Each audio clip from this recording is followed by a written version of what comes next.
നമ്മുടെ രക്ഷിതാവും കർത്താവുമായ യേശുക്രിസ്തുവിൻ്റെ പരിശുദ്ധമായ നാമം വാഴ്ത്തപ്പെടുമാറാകട്ടെ. ട്രിവാൻഡ്രം ബ്രദറൻ ഫെലോഷിപ്പിൻ്റെ ഈ ബൈബിൾ ക്ലാസ്സിലേക്ക് എല്ലാവരെയും കർത്താവിൻ്റെ നാമത്തിൽ സ്നേഹത്തോടെ സ്വാഗതം ചെയ്യുന്നു. വിശേഷിച്ച് ഇന്നത്തെ വചന ശുശ്രൂഷ നിർവഹിക്കുന്നതിന് വേണ്ടി നമ്മുടെ ക്ഷണം സ്വീകരിച്ച് കടന്നു വന്നിരിക്കുന്ന കർത്താവിൻ്റെ ദാസൻ ജോൺ സി അവർക്ക്, അതുപോലെ പാട്ട് പാടുവാൻ വേണ്ടി കടന്നു വന്നിരിക്കുന്ന പ്രിയപ്പെട്ടവരെയും പ്രത്യേകാൽ ഈ മീറ്റിങ്ങിലേക്ക് സ്വാഗതം ചെയ്യുന്നു. പ്രാർത്ഥനയോടുകൂടെ നമ്മുടെ ശുശ്രൂഷ ആരംഭിക്കാം. പ്രാർത്ഥിച്ച് ആരംഭിക്കുന്നതിന് വേണ്ടി പ്രിയ റോയങ്കലിനെ ക്ഷണിക്കുന്നു. നമുക്ക് പ്രാർത്ഥിക്കാം.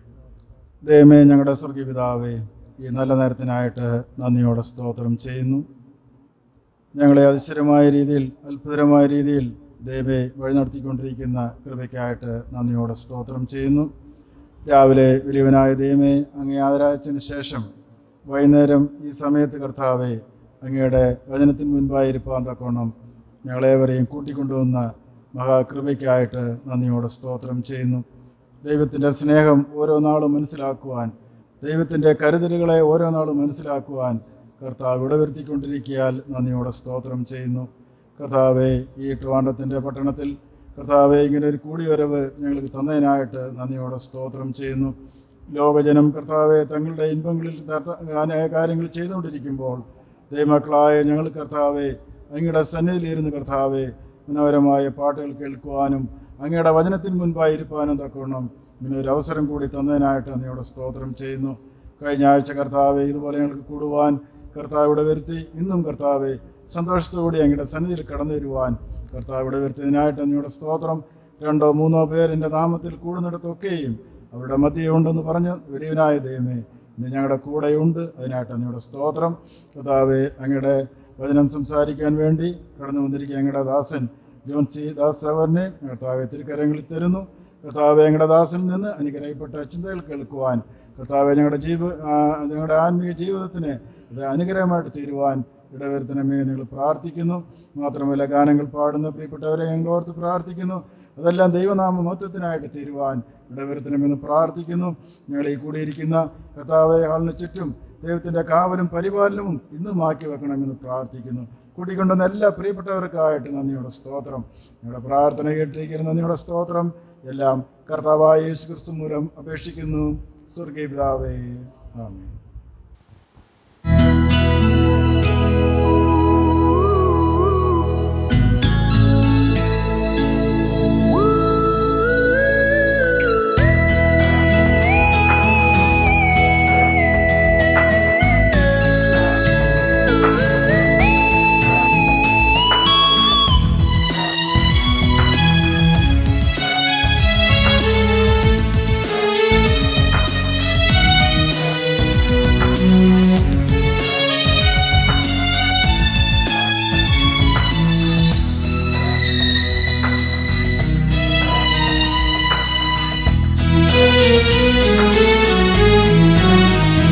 നിന്റെ മഹത്വമാണേക ലക്ഷ്യം എൻ്റെ ജീവിതത്തിൽ യേശുവേ. നിന്റെ മഹിമയ്ക്കായി എൻ്റെ ജീവൻ എന്നും അർപ്പണം ചെയ്യുമേ. നീ വളരാൻ ഏഴ കുറയാൻ ക്രൂശിൻ മറവിൽ ഞാൻ മറയട്ടെ. നീ വളരാൻ ഏഴ കുറയാൻ ക്രൂശിൻ മറവിൽ ഞാൻ മറയട്ടെ.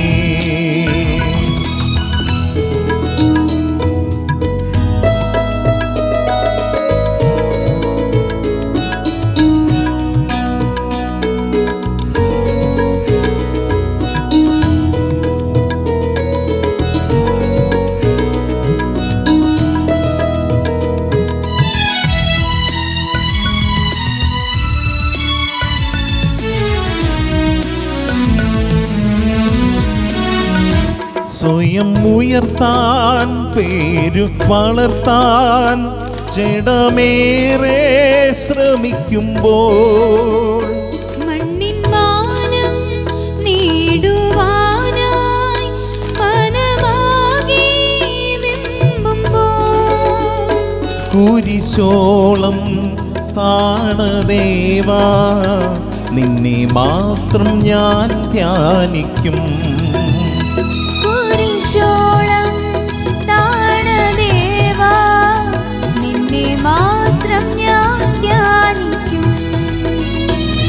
നിന്റെ മഹത്വമാണേക ലക്ഷ്യം എൻ്റെ ജീവിതത്തിൽ യേശുവേ. നിന്റെ മഹിമയ്ക്കായി എൻ്റെ ജീവൻ എന്നും അർപ്പണം ചെയ്യുമേ.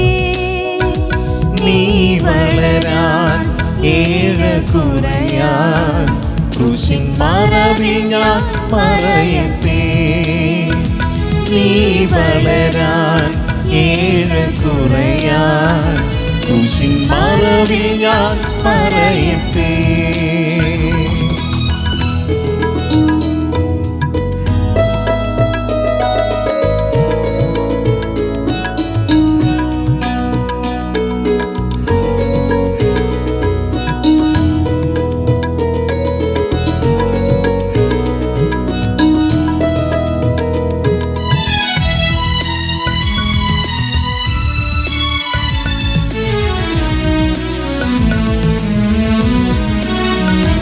ഒന്നു മാത്രമാണെൻ്റെ ആശ, നിന്നെപ്പോലെ ഞാനാകണം. മണ്ണിലെനിക്കുള്ള ആയുസ്സെല്ലാം തിരുഹിതത്തിൽ പുലരണം. നിന്റെ ഭാവം നിന്റെ രൂപം എന്നിലെന്നെന്നും നിറയണം. നിന്റെ ഭാവം നിന്റെ രൂപം എന്നിലെന്നെന്നും നിറയണം. നിന്റെ മഹത്വമാണേക ലക്ഷ്യം എൻ്റെ ജീവിതത്തിൽ യേശുവേ. നിന്റെ മഹിമയ്ക്കായി എൻ്റെ ജീവൻ എന്നും അർപ്പണം ചെയ്യുമേ. നീ വളരാൻ ഏഴ കുറയാൻ ക്രൂശിൻ മറവിൽ ഞാൻ മറയട്ടെ. നീ വളരാൻ ഏഴ കുറയാൻ ക്രൂശിൻ മറവിൽ ഞാൻ മറയട്ടെ. അനുഗ്രഹിക്കപ്പെട്ട ഗാനങ്ങൾ നാം ഒന്നിച്ച് പാടുകയും പാടി കേൾക്കുകയും അങ്ങനെ ദൈവത്തെ മഹത്വപ്പെടുത്തുകയായിരുന്നല്ലോ. നാം ഒടുവിൽ കേട്ടതുപോലെ കർത്താവിൻ്റെ നാമമഹത്വമാണല്ലോ ആകണമല്ലോ നമ്മുടെ ഏക ലക്ഷ്യം. അതിനുവേണ്ടി ആ ക്രൂശിൻ്റെ മറവിൽ മറഞ്ഞിരിക്കുവാൻ, കർത്താവിൻ്റെ കരങ്ങളിൽ താണിരിപ്പാൻ ദൈവം നമ്മളെ സഹായിക്കട്ടെ. തുടർന്ന് നാം കർത്താവിൻ്റെ വചനം ശ്രവിക്കാൻ പോവുകയാണല്ലോ. പാറശാലയിൽ കർത്താവിൻ്റെ വേലയിലായിരിക്കുന്ന കർത്താവിൻ്റെ ദാസൻ ജോൺസി അവറുകൾ നമ്മുടെ മധ്യേ കടന്നു വന്നിട്ടുണ്ട്. നമുക്ക് ആവശ്യമായ ആത്മീയ ആലോചന തൻ്റെ ആദരങ്ങളിലൂടെ നമുക്ക് കേൾക്കാനുള്ള സാവകാശമുണ്ട്. പ്രാർത്ഥനയോടുകൂടെ നമുക്ക് ദൈവത്തിൻ്റെ ആയിരിക്കാം. കർത്താവിൻ്റെ ദാസനെ ക്ഷണിച്ചുകൊള്ളുന്നു. കർത്താവിൻ്റെ അതിപരിശുദ്ധമായ നാമം മഹത്വപ്പെടുമാറാകട്ടെ.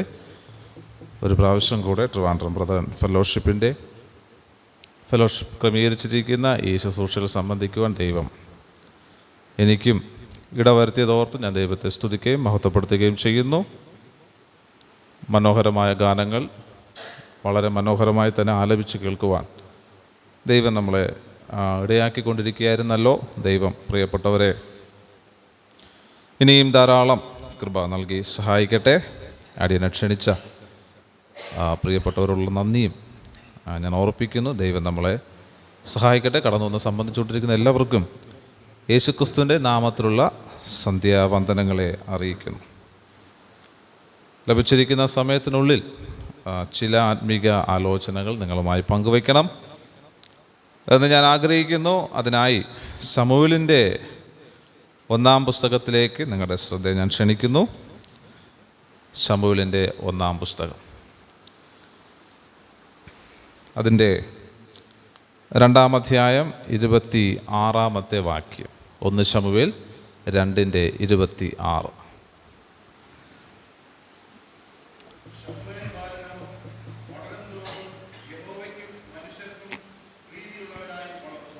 മതി. ശമൂവേൽ ബാലനോ വളരും തോറും യഹോവയ്ക്കും മനുഷ്യർക്കും പ്രീതിയുള്ളവനായി വളർന്നു. ഒരുപക്ഷെ ഈ വാക്യം വായിക്കുമ്പോൾ എൻ്റെ മുഖത്ത് നോക്കി നിങ്ങൾക്ക് ഇങ്ങനെ ചോദിക്കാൻ തോന്നുമായിരിക്കാം, ബ്രദറെ, ഇത്രയും മുതിർന്നവർ ഇരിക്കുന്ന ഈ സദസ്സിൽ ഒരു ബാലനെക്കുറിച്ച് തന്നെ പ്രസംഗിക്കേണ്ട ആവശ്യമുണ്ടോ? ഞങ്ങളങ്ങ് തീരെ ബാലന്മാരാക്കിയോ എന്ന് ഒരുപക്ഷെ ചോദിച്ചേക്കാം, എന്നാൽ കർത്താവ് മുതിർന്ന ശിഷ്യന്മാരെ വിളിച്ചു അവരോട് പറഞ്ഞൊരു കാര്യമുണ്ട്, നിങ്ങൾ ആരെ പോലെ ആകണമെന്നാണ്. നിങ്ങൾ ശിശുക്കളെ പോലെ തിരിഞ്ഞു വരുന്നില്ല എങ്കിൽ നിങ്ങൾ അതുപോലെ ആയി വരണം. എന്ന് വെച്ചാൽ ആ സമയത്ത് ശിഷ്യന്മാർക്കുണ്ടായൊരു മാനസികാവസ്ഥ എന്തായിരിക്കാം? ഏകദേശം ചില വർഷങ്ങളായി യേശുവിൻ്റെ കൂടെ നടക്കുകയാണ്. അവരെന്തൊക്കെ ആയി, അല്ലെങ്കിൽ ചിലതൊക്കെ സാധിക്കുന്നുണ്ട്. ആൾക്കാരുടെ അഭിനന്ദനങ്ങൾ ഒക്കെ ഏറ്റുവാങ്ങിയാണ് ശുശ്രൂഷ മുന്നോട്ട് പോയിക്കൊണ്ടിരിക്കുന്നത്. പക്ഷേ പെട്ടെന്നൊരു സുപ്രഭാതത്തിൽ കർത്താവ് അവരോട് പറയുകയാണ്, നിങ്ങൾ തിരിഞ്ഞ് ശിശുക്കളെ പോലെ ആയി വരുവിൻ. അവരുടെ വിശ്വാസവും കർത്താവിലുള്ള ആശ്രയവും ഉറപ്പിക്കുവാനായിട്ട് ദൈവം ആ കർത്താവ് അവരോട് അങ്ങനെ പറഞ്ഞു. അത് ശിഷ്യന്മാർക്ക് ഉൾക്കൊള്ളുവാനിടയായി എന്ന് പറഞ്ഞുകൊണ്ട് ഞാൻ നിങ്ങളെ ശിശുവാക്കാനെന്നല്ല, ഞാൻ അതിലും ഒരു പടിയുടെ മുകളിലാണ് ബാലന്മാർ. അതുകൊണ്ട് നിങ്ങൾ വിഷമിക്കണ്ട. ബാലന്മാരിൽ നിന്ന് നമുക്ക് ആത്മീയ പാഠങ്ങൾ പഠിക്കേണ്ടതായിട്ടുണ്ടല്ലോ. ഈ വാക്യത്തിൽ ശമൂവേൽ ബാലന് വളരും തോറും യഹോവയ്ക്കും മനുഷ്യർക്കും പ്രീതിയുള്ളവനായി വളർന്നു. ബാലനായ ശമൂവേൽ വളർന്നു. നമുക്കറിയാം, നമ്മളെല്ലാവരും ഒരു കുഞ്ഞിനെ, നമ്മളെല്ലാം ജനിച്ചപ്പോൾ വളരെ കുഞ്ഞായിരുന്നു. ഇതുപോലെയൊന്നുമല്ല. ദിവസങ്ങൾ, മണിക്കൂറുകൾ കഴിയും തോറും നമ്മളൊക്കെ വളർന്ന് നമ്മൾ ശരീരം വലുതായി, തല വലുതായി, കൈയും കാലൊക്കെ വലുതായി, വളരെ മനോഹരമായ വ്യക്തികളായിട്ട് നമ്മൾ ഇരിക്കുകയാണ്. ഒരു വളർച്ച. ഇവിടെ ശമൂവേൽ ബാലൻ്റെ വളർച്ച, താൻ ശാരീരികമായി വളരും തോറും ദൈവത്തിന് മനുഷ്യർക്കും പ്രീതിയുള്ളവനായിട്ട് വളർന്നു എന്നാണ്. ഒരു ബാലനെ സംബന്ധിച്ച്, അല്ലെങ്കിൽ ഒരു ജനിച്ച കുഞ്ഞിനെ സംബന്ധിച്ച്, ഒരു ശിശുവിനെ സംബന്ധിച്ച് എപ്പോഴും വളരണമെന്ന് ദൈവം ആഗ്രഹിക്കുന്നു. പ്രകൃതിയിലേക്ക് നോക്കിയാലും അത് വലിയ സത്യമാണ്. ഇനി എന്തർത്ഥത്തിലാണ് ഇവിടെ ഉപയോഗിച്ചിരിക്കുന്നത്? ശമൂവേൽ ബാലൻ വളരും തോറും യഹോവയ്ക്കും മനുഷ്യർക്കും പ്രീതിയുള്ളവനായിട്ട് വളർന്നു. അതിൻ്റെ 25-ാമത്തെ വാക്യത്തിൽ അവിടെ വായിക്കുന്നു, 22 മുതലാണ് നമ്മൾ വായിക്കേണ്ടത്, എങ്കിലും അതിൻ്റെ 25-ാമത്തെ വാക്യം വായിക്കാം. മനുഷ്യൻ മനുഷ്യനോട് പാപം ചെയ്താൽ അവന് വേണ്ടി ദൈവത്തോട് അപേക്ഷിക്കാം. മനുഷ്യൻ യഹോവയോട് പാപം ചെയ്താലോ അവന് വേണ്ടി ആരപേക്ഷിക്കും എന്ന് പറഞ്ഞു. എങ്കിലും അവരെ കൊല്ലുവാൻ യഹോവ നിശ്ചയിച്ചത് കൊണ്ട് അവർ അപ്പൻ്റെ വാക്ക് കൂട്ടാക്കിയില്ല. എന്നിട്ട് തൊട്ട് അടുത്ത വേദഭാഗം പറയുകയാണ്, ശമൂവേൽ ബാലനോ വളരും തോറും എങ്ങനെയുള്ളവനായി വളർന്നു? യഹോവയ്ക്കും മനുഷ്യർക്കും പ്രീതിയുള്ളവനായി വളർന്നു. അല്ലേ? ഈ 25-ാമത്തെ വാക്യവും അതിന് മുകളിലുള്ള ചില വാക്യങ്ങളും ആരെക്കുറിച്ചാണ് പറയുന്നത് എന്ന് വളരെ വ്യക്തമായി നമുക്കറിയാം. അത് അന്നത്തെ കാലത്ത് ഇസ്രായേലിൻ്റെ പുരോഹിതൻ, ന്യായാധിപനും പുരോഹിതനുമായിരുന്ന ഏലിയുടെ കുടുംബം, ഏലിയുടെ 2 ആൺമക്കളെക്കുറിച്ചാണ് പറയുന്നത്. അവർ ബാലന്മാരല്ല, അവർ പിന്നെ ആരാണ്? അവർ യൗവനക്കാരാണ്. അവർ നല്ല ചുറുചുറുപ്പുള്ള യൗവനക്കാരാണ്. പക്ഷേ ആ കാലഘട്ടത്തിൽ അവരും വളർന്നു, ശമൂവേലും വളർന്നു. അല്ലേ? ഏലിയുടെ മക്കളും വളർന്നു. അതേ സാഹചര്യത്തിലാണ് ശമൂവേലും വളർന്നത്. പക്ഷേ വളർച്ചയിൽ വ്യത്യാസമുണ്ട്. ഇവർ വളർന്നത് എങ്ങനെയാണ്? ഏലിയുടെ മക്കൾ അവിടെ വായിക്കുന്നു, അവരെക്കുറിച്ച് ദൈവം തന്നെ പറയുന്ന വാക്ക് 23-ാം അധ്യായത്തിൽ, അവർ ദുഷ്പ്രവർത്തിക്കാരായിരുന്നു എന്നാ. ഇനി വേറെ ഭാഗത്ത് പറയുന്നത് അവർ നീചന്മാരായിരുന്നുവെന്ന, നീചത്വം പ്രവർത്തിക്കുന്നവരായിരുന്നു ഈ ഏലിയുടെ മക്കൾ. ശമൂവേലും വളർന്നു, ഏലിയുടെ മക്കളും വളർന്നു, ഹൊഫ്നിയും ഫിനഹാസും വളർന്നു. പക്ഷേ വളർച്ചയിൽ വ്യത്യാസമുണ്ട്. വളർച്ചയിൽ വ്യത്യാസം എന്ന് പറഞ്ഞാൽ ഏലിയുടെ മക്കൾ വളർന്നത് ദുഷ്പ്രവർത്തികളിൽ വളർന്നു എന്നാണ്. അല്ലേ? വളരും തോറും ദുഷ്പ്രവൃത്തി വർദ്ധിച്ചു വന്നു. ഇനി ശമൂവേൽ വളരും തോറും ഈ ശമൂവേൽ ദൈവത്തിനും മനുഷ്യർക്കും പ്രീതിയുള്ളവനായി വളർന്നു എന്ന് വച്ചാൽ അതിൻ്റെ അർത്ഥം അവൻ ദൈവത്തോടും മനുഷ്യരോടും പാപം ചെയ്തില്ല എന്ന് തന്നെയാണ്. ഏലിയുടെ മക്കൾ വളർന്നു, അവർ വളരും തോറും ദൈവത്തോടും മനുഷ്യരോടും പാപം ചെയ്തുകൊണ്ടേ ഇരുന്നു എന്നാണ്. ഇവർ ചെയ്ത പാപം എന്താണ്? യാഗമർപ്പിക്കാൻ അവരോട് ഈ ദേവാലയത്തിൽ ശുശ്രൂഷ ചെയ്യുന്ന സ്ത്രീകളോടും അപമര്യാദയായി പെരുമാറി. അതുമാത്രമല്ല, യാഗം കഴിക്കാൻ വരുന്നവർ മാംസം വേവിക്കുമ്പോൾ അതിനെ മുപ്പല്ലി കൊണ്ട് കുത്തിയെടുത്തുകൊണ്ട് പോയി എന്നാണ്. എന്നിട്ട് അവിടെ അവരെക്കുറിച്ച് പറയുന്നത് അവർ ദൈവത്തിൻ്റെ യാഗത്തെ നിന്ദിച്ചു എന്നാണ്. അപ്പോൾ ദൈവത്തോടും പാപം ചെയ്തു, അവിടെ വരുന്ന ദൈവജനത്തോടും പാപം ചെയ്തു എന്നാണ്. എന്നാൽ ശമൂവേൽ ബാലൻ ദൈവത്തോടും പാപം ചെയ്തില്ല, അവിടെ വരുന്ന ജനത്തോടും പാപം ചെയ്തില്ല. നോക്കൂ, ഒരു മനുഷ്യൻ ദൈവത്തോട് പാപം ചെയ്താൽ, അവിടെ പറയുന്നു മനുഷ്യരോട് പാപം ചെയ്താൽ ദൈവത്തോട് അപേക്ഷിക്കും, പക്ഷെ ദൈവത്തോട് തന്നെ പാപം ചെയ്താലോ ആരോട് അപേക്ഷിക്കാനായിട്ട് സാധിക്കും എന്നാണ്. വളരും തോറും ദൈവത്തോട് പാപം ചെയ്ത് ദൈവത്തിൽ നിന്ന് അകന്നകന്ന് പോയ ഏലിയുടെ കുടുംബം അല്ലെങ്കിൽ ഏലിയുടെ മക്കൾ, എന്നാൽ വളരും തോറും ദൈവത്തോട് പാപം ചെയ്യാതെ, മനുഷ്യരോടും പാപം ചെയ്യാതെ വിശുദ്ധ ജീവിതം നയിച്ച് ദൈവത്തോട് അടുത്തടുത്ത് വന്ന ശമൂവേൽ. ഒരു ദൈവദാസൻ ഇപ്രകാരം പറയുകയുണ്ടായി, ഒന്നുകിൽ വേദപുസ്തകം നിങ്ങളെ ദൈവത്തോട് അടുപ്പിക്കും, അല്ലെങ്കിൽ പാപം നിങ്ങളെ വേദപുസ്തകത്തിൽ നിന്ന് അകറ്റും. വേദപുസ്തകം സമം ദൈവത്തിൻ്റെ വചനം സമം നമ്മൾ ദൈവത്തോട് അടുക്കുന്നു എന്നാണ്. അകൃത്യം അല്ലെങ്കിൽ മ്ലേച്ഛത, ദുഷ്ടപ്രവൃത്തികളിൽ വർദ്ധിക്കും തോറും നമ്മൾ ദൈവത്തിൽ നിന്ന് അകലുന്നു എന്നാണ്. എന്നാൽ അവരും വളർന്നു, ശരിയാണ്, ബാലനായി തന്നെ ഇരുന്നില്ല, അവർ യൗവനക്കാരായിട്ട് വളർന്നു എന്നാണ്. ഞാനിവിടെ നിന്ന് പറയാൻ ആഗ്രഹിക്കുന്നത്, നമ്മളെല്ലാവർക്കും ഒരു ജനനമുണ്ട് അല്ലേ, ഒരു ആത്മീക ജനനം. ശാരീരികമായി ഭൗതികമായി നമ്മൾ ജനിച്ചവരാണ്, എന്നാൽ തന്നെ നമുക്കും ഒരു ആത്മീക ജനനമുണ്ട്. നമ്മൾ പുതിയ നിയമത്തിൽ അത് വളരെ വ്യക്തമായി വായിക്കുന്നു.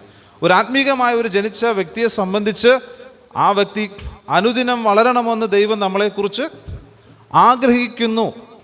എന്നാൽ വളരും തോറും, അല്ലെങ്കിൽ ഞാൻ ആത്മീകമായി ജനിച്ച ശേഷം എത്ര വർഷമായി, എത്ര നാളുകളായി ഞാൻ ആത്മീകമായി ജനിച്ചിട്ട് ആ ദിവസത്തിനും കാലത്തിനും സമയത്തിനും അനുസരിച്ചുള്ള വളർച്ച എനിക്ക് നേടാൻ സാധിച്ചിട്ടുണ്ടോ? അതോ ഞാൻ ഇന്നും ബാലനായി ക്രിസ്തുവിൽ ശിശുവായി തന്നെയാണ് ഇരിക്കുന്നത്? പൗലോസ് കൊരിന്ത് സഭയെക്കുറിച്ച് പറയുന്നത്, കൊരിന്ത് സഭ കൃപാവരങ്ങളിൽ എന്നും കുറവില്ലാത്തവരായിരുന്നു. 1-ാം അധ്യായത്തിൽ പൗലോസ് കൊരിന്ത് സഭയെക്കുറിച്ച് വായിക്കുന്നത്, നിങ്ങൾ സമ്പന്നരായിരിക്കുന്നു. ഏതിലാണ്? ഒരു കൃപാവരത്തിലും കുറവില്ലാത്തവരായി. വചനത്തിലും ക്രിസ്തുവിൻ്റെ കാര്യങ്ങളിലൊക്കെ നിങ്ങൾ സമ്പന്നരായിട്ടിരിക്കുന്നു. അത് ശരിയാണ്, നിങ്ങൾ ക്രിസ്തുവിൻ്റെ പ്രത്യക്ഷത കാത്തിരിക്കുകയാണ്. എന്നാൽ കുറച്ച് കൂടെ മുന്നോട്ട് പോകുമ്പോൾ 3-ാം അധ്യായത്തിൽ പൗലോസ് പറയുന്നത്, എങ്കിലും നിങ്ങളോട് എനിക്ക് ആത്മീകന്മാരോടെന്ന പോലെയല്ല, പിന്നെയോ ക്രിസ്തുവിൽ ശിശുക്കളോട് അല്ലെങ്കിൽ ജഡീകന്മാരോടെന്ന പോലെ അത്രേ സംസാരിക്കാൻ സാധിച്ചിട്ടുള്ളൂ അല്ലേ. കൊരിന്ത് സഭയിൽ ഒരു ദിവസം നമ്മൾ ചെന്ന് നോക്കണം. ഒരുപക്ഷെ നമ്മൾ ചിന്തിക്കും, ഒരു സഭയായാൽ ഇങ്ങനെ വേണം, ദൈവദാസന്മാരായാൽ ഇങ്ങനെ വേണം, ശുശ്രൂഷകന്മാരായാൽ ഇങ്ങനെ വേണം. കാരണം ഓരോരുത്തർക്ക് അന്യഭാഷയുണ്ട്, ഓരോരുത്തർക്ക് പ്രവചനമുണ്ട്, അതുപോലെ തന്നെ ജ്ഞാനവരം. ഒരാൾ അന്യഭാഷയിൽ പറയുന്നു, മറ്റ് എല്ലാവരും കൂടെ വ്യാഖ്യാനിക്കുന്നു, പിന്നെ എല്ലാവരും കൂടെ പറയാനായിട്ട് വെമ്പൽ കൊള്ളുന്നു. അങ്ങനെ ഒരു വല്ലാത്തൊരു അന്തരീക്ഷം. എങ്കിലും നമ്മൾ തീർച്ചയായിട്ടും അവിടെ നിന്ന് അവരെ പ്രശംസിച്ചിട്ടേ മടങ്ങി വരികയുള്ളൂ.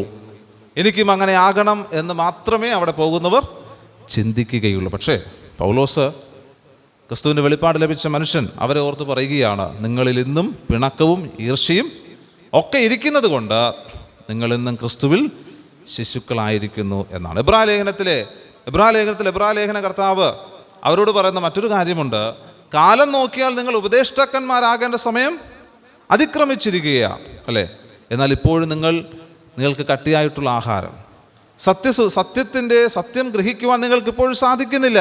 ഇപ്പോഴും നിങ്ങൾ ക്രിസ്തുവിൽ നിങ്ങൾ ഉറച്ചു നിൽക്കുന്നില്ല. ഇപ്പോഴും നിങ്ങൾ പുറകിലോട്ട് പോകുവാൻ, ഏത് സമയം വീഴാൻ കണക്കാക്കി കയ്യാലപ്പുറത്തെ തേങ്ങ പോലെ ഇരിക്കുകയാണ്. അങ്ങോട്ട് പോകണമോ ഇങ്ങോട്ട് വീഴണമോ എന്നൊരു മാനസികാവസ്ഥയിലിരിക്കുന്ന എബ്രായ വിശ്വാസികളെ നോക്കി പൗലോസ് പറയുന്നത്, എബ്രായ കർത്താവ് പറയുന്നത്, നിങ്ങളിന്നും ശിശുക്കളായിട്ടിരിക്കുന്നു എന്നാണ്.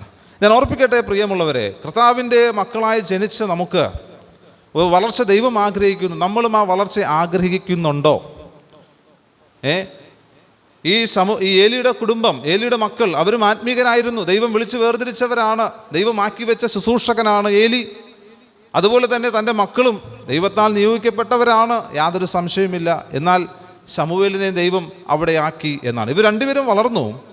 എന്നാൽ വളർച്ചയിലുണ്ടായ വ്യത്യാസം എന്ന് പറയുന്നത്, വളരുംതോറും ദൈവത്തിൽ നിന്ന് അകന്നകന്ന് പോയി എന്നാണ്. എന്നാൽ ശമൂവേൽ വളരുംതോറും ദൈവത്തോട് അടുത്തടുത്ത് വന്നു എന്നാണ്. നമ്മളും വളരുന്നവരാണ്. രക്ഷിക്കപ്പെട്ട് ദൈവത്തെ അറിഞ്ഞ നാൾ മുതൽ എത്രയോ വളർച്ച നമുക്കുണ്ടായി. ശുശ്രൂഷകൾ നമുക്ക് അഭിവൃദ്ധി ഉണ്ടായിട്ടില്ലേ? നമ്മുടെ ഭൗതിക ജീവിതത്തിൽ, നമ്മുടെ ഔദ്യോഗിക ജീവിതത്തിൽ, നമ്മുടെ ജോലിയിൽ കയറ്റങ്ങൾ നമുക്ക് സംഭവിച്ചിട്ടില്ലേ? നമുക്ക് നേട്ടങ്ങൾ വർദ്ധിച്ചിട്ടില്ലേ? സമ്പത്ത് നമുക്ക് വർദ്ധിച്ചു കൊണ്ടിരിക്കുകയല്ലേ? പക്ഷേ അത് വർദ്ധിക്കും തോറും, അതിൽ വളർച്ച ഉണ്ടാകും തോറും ഞാൻ ദൈവത്തോട് അടുക്കുകയാണോ അതോ ദൈവത്തിൽ നിന്ന് അകന്നകന്ന് പോവുകയാണോ? വിദ്യാഭ്യാസം നമുക്കുണ്ട്. വിദ്യാഭ്യാസത്തിൻ്റെ ഹയർ സ്റ്റഡീസിലേക്ക് ഞാൻ പോകും തോറും ദൈവത്തിൻ്റെ വചനം വായിക്കുവാൻ ഞാൻ സമയം കൂടുതലാണോ കുറവാണോ ഞാൻ തിരഞ്ഞെടുക്കുന്നത്? ഒരുപക്ഷെ നമ്മൾ സാധാരണ നമ്മുടെ ജീവിതങ്ങളിൽ സംഭവിക്കാറുള്ളത്, മറ്റൊരു പണിയും ഇല്ലെങ്കിൽ, അല്ലെങ്കിൽ എനിക്ക് അത്ര തിരക്കുള്ള കാര്യങ്ങളൊന്നുമില്ലെങ്കിൽ ഞാൻ അധികം സമയം നമ്മൾ ബൈബിൾ വായിക്കുവാനും പ്രാർത്ഥിക്കുവാനും തിരഞ്ഞെടുക്കും. പക്ഷേ എൻ്റെ ജീവിതത്തിലെ തിരക്കുകൾ വർദ്ധിക്കും തോറും, അല്ലെങ്കിൽ ഞാൻ എൻ്റെ ജീവിതത്തിൽ, എൻ്റെ ഭൗതികമായ ജീവിതത്തിൽ വളർച്ച പ്രാപിക്കും തോറും ഞാൻ എത്രത്തോളമാണ് ദൈവത്തോട് ഞാൻ അടുക്കുന്നത്, അല്ലേ? ഞാൻ എൻ്റെ വേദപുസ്തകം വായിക്കുന്നതിൽ എൻ്റെ ഭൗതികമായ ജീവിതത്തിൽ വളർച്ച പ്രാപിക്കും തോറും വേദപുസ്തകത്തിൻ്റെ അധ്യായങ്ങൾ വായിക്കുന്നത് ഞാൻ കുറവാണോ? സാധാരണ വിശ്വാസികൾ കണ്ടുവരുന്നത്, ഒന്നും വളരെ പ്രയാസത്തിലൂടെ കടന്നു പോകുമ്പോൾ ആത്മീകമായിട്ട് വളരാൻ അവർ ശ്രമിക്കും. എല്ലാ യോഗങ്ങൾക്കും അവർ സംബന്ധിക്കും, ഒരു യോഗം പോലും മുടക്കുകയില്ല. എല്ലാ ആത്മീയ കാര്യങ്ങളിൽ സംബന്ധിക്കാൻ അവർ ഉത്സാഹമുള്ളവരായിരിക്കും. പക്ഷേ സ്ഥിതിഗതികളൊന്ന് മാറട്ടെ, കാര്യങ്ങൾക്കൊരു ഒരു മുഖാന്തരങ്ങൾ ഉണ്ടാകട്ടെ, പുതിയ വഴികൾ അവരുടെ ജീവിതത്തിൽ ദൈവം തുറക്കുമ്പോൾ ഒരുപക്ഷെ എല്ലാ ആഴ്ചയിലും അല്ലെങ്കിൽ എല്ലാ ബൈബിൾ ക്ലാസ്സിനും പ്രാർത്ഥനയ്ക്കും സൺഡേയിലും കടന്നു വന്നിരുന്നവർ ഓരോ യോഗങ്ങളായിട്ട് ഇങ്ങനെ മുടക്കി ദൈവം നൽകിയ വളർച്ചയിൽ അവർ അഭിരമിച്ച് ദൈവത്തോട് അടുക്കുന്നതിന് പകരം ദൈവത്തിൽ നിന്ന് അകന്നകന്ന് പോകുന്നു എന്നാണ്. ഉന്നതമായ പഠനങ്ങൾ ദൈവം നമുക്ക് തരുംതോറും നമ്മൾ ദൈവത്തോട് അടുക്കുകയല്ലേ വേണ്ടായിരുന്നത്? നമുക്ക് ഭൗതികമായ വളർച്ച ദൈവം തരുംതോറും ഈ ദൈവത്തോട് നമ്മൾ കൂടുതൽ അടുക്കുകയല്ലേ വേണ്ടായിരുന്നത്? പക്ഷേ എൻ്റെ ജീവിതത്തിൽ ഇന്ന് രാത്രിയിൽ നമ്മളെ തന്നെ ഒന്ന് ശോധന ചെയ്താൽ എൻ്റെ ജീവിതത്തിൽ എവിടെയൊക്കെയാണ്, എനിക്കൊരിക്കലും പറയാൻ സാധിക്കുകയില്ല, നിങ്ങൾക്ക് എൻ്റെ ജീവിതത്തെക്കുറിച്ച് ഒരിക്കലും പറയാൻ സാധിക്കും. പക്ഷേ എനിക്ക് എൻ്റെ ജീവിതത്തെ നോക്കി എനിക്ക് പറയാൻ സാധിക്കും. എൻ്റെ ക്രിസ്ത്യ ജീവിതത്തിലെ ഞാൻ രക്ഷിക്കപ്പെട്ട നാൾ മുതൽ ദൈവം ആഗ്രഹിച്ച അളവിൽ വളരാനായിട്ട് എനിക്ക് സാധിച്ചിട്ടുണ്ടോ? അതോ എൻ്റെ ഭൗതികം വളരുമ്പോൾ, മറ്റു വിഷയങ്ങൾ വളരുമ്പോൾ ഞാൻ ദൈവത്തിൽ നിന്ന് അകന്നകന്നാണോ മുന്നോട്ട് പോകുന്നത്? പക്ഷെ ശമൂവേൽ ബാലൻ വളരും തോറും യഹോവയ്ക്കും മനുഷ്യർക്കും പ്രീതിയുള്ളവനായി വളർന്നു. എന്ന് വെച്ചാൽ അവൻ യഹോവയോട് പാപം ചെയ്തില്ല, ദൈവത്തോട് വിശുദ്ധ ജീവിതം പുലർത്തി, അധികമായി പുലർത്തിയതുകൊണ്ട് ദൈവത്തോടും മനുഷ്യരോടും പ്രീതിയുള്ളവനായി വളരുവാൻ തനിക്ക് സാധിച്ചു എന്നാണ്. അതുകൊണ്ട് തന്നെ ഈ ശമൂവേൽ ബാലൻ ലഭിച്ച ചില ആത്മീക നന്മകൾ എന്താണ്? അതിൻ്റെ മൂന്നാമത്തെ വാക്യം, അതിൻ്റെ മൂന്നാം അധ്യായത്തിൽ നമ്മൾ വരുമ്പോൾ നമ്മളിവിടെ കാണുന്നത് ശമൂവേലിനോട് ദൈവം സംസാരിക്കാൻ ആഗ്രഹിക്കുകയാണ്. ഇനി മറ്റൊരു കാര്യം, ഈ ശമൂവേൽ ബാലൻ ദൈവത്തിനും യഹോവയ്ക്കും മനുഷ്യർക്കും പ്രീതിയുള്ളവനായി വളർന്ന കാലഘട്ടം ഏതാണ്? അത് ഏലിയുടെ കാലഘട്ടമാണ്. ഏലിയുടെ മക്കൾ പാപത്തിലും ദുഷ്പ്രവൃത്തിയിലും വളരുന്ന ഒരു കാലഘട്ടത്തിലാണ് ഒരു ബാലൻ ദൈവത്തിനും മനുഷ്യർക്കും പ്രീതിയുള്ളവനായി വളർന്നു വന്നത്. നമ്മൾ പലപ്പോഴും ആത്മീക വളർച്ചയ്ക്ക് ഉദാസീനത കാണിക്കുന്നത്, അല്ലെങ്കിൽ ഒഴുകഴിവ് പറയുന്നത് എന്താണ്? സാഹചര്യങ്ങൾ മോശമായിപ്പോയി, അല്ലേ? ഞാൻ അങ്ങനെ ആയിപ്പോയി, എൻ്റെ സാഹചര്യങ്ങൾ അങ്ങനെ ആയിപ്പോയി, ആ സാഹചര്യങ്ങളുടെ സമ്മർദ്ദത്തിൽ എനിക്ക് വളരാൻ സാധിച്ചില്ല, എനിക്ക് അബദ്ധം പറ്റിപ്പോയി. ശമൂവേൽ ബാലൻ അങ്ങനെ സാഹചര്യങ്ങളെ പഴിക്കാമായിരുന്നെങ്കിൽ എന്തെല്ലാം പഴിക്കാമായിരുന്നു? ഒരുപക്ഷെ ദൈവത്തോട് തന്നെ പറയുമായിരുന്നു, ഇങ്ങനൊരു സാഹചര്യത്തിൽ എങ്ങനെയാണ് എനിക്ക് വളരാൻ സാധിക്കുക, ദൈവത്തോട് അടുക്കാൻ സാധിക്കുക? ഈ ശമൂവേൽ ബാലൻ മാതൃകയാക്കേണ്ടിരുന്നത് ആരായിരുന്നു? ഏലിയുടെ മക്കൾ. ശമൂവേൽ ബാലൻ്റെ മാതൃകയായിരിക്കേണ്ടത് ഏലിയും ഏലിയുടെ മക്കളുമായിരുന്നു. കാരണം മറ്റാരും, ശമൂവേൽ ബാലൻ്റെ മാതാപിതാക്കൾ അവിടെ ഇല്ല, ബന്ധുക്കൾ ആരും ആ ദേവാലയത്തിലില്ല. ശമൂവേൽ എന്നും കാണുന്നത് ഏലിയെയും ഏലിയുടെ കുടുംബത്തെയും മാത്രമാണ്. അതുകൊണ്ട് തന്നെ സ്വാഭാവികമായി ശമൂവേലിൽ പകരേണ്ടിയിരുന്ന സ്വഭാവം എന്ന് പറയുന്നത്, ശമൂവേൽ അനുകരിക്കേണ്ടിരുന്ന പ്രവൃത്തികൾ എന്ന് പറയുന്നത് അത് ഏലിയുടെ മക്കളുടെ പ്രവൃത്തി തന്നെയായിരുന്നു എന്നാണ്. എന്നാൽ വളരെ വ്യത്യസ്തമായ ഒരു ജീവിതമാണ് ആര് നയിച്ചത്? ശമൂവേൽ ബാലൻ. നോക്കൂ, പലപ്പോഴും ദൈവത്തിന് വേണ്ടി വളരുവാൻ, വിശുദ്ധ ജീവിതം നയിക്കുവാൻ നമ്മൾ തടസ്സമായി, ഒഴുകഴിവായി മറ്റുള്ളവരോടും ദൈവത്തോടും ഞാൻ എന്നോടും തന്നെ പറയുന്ന കാര്യങ്ങൾ എൻ്റെ സാഹചര്യങ്ങളാണ്, അല്ലേ?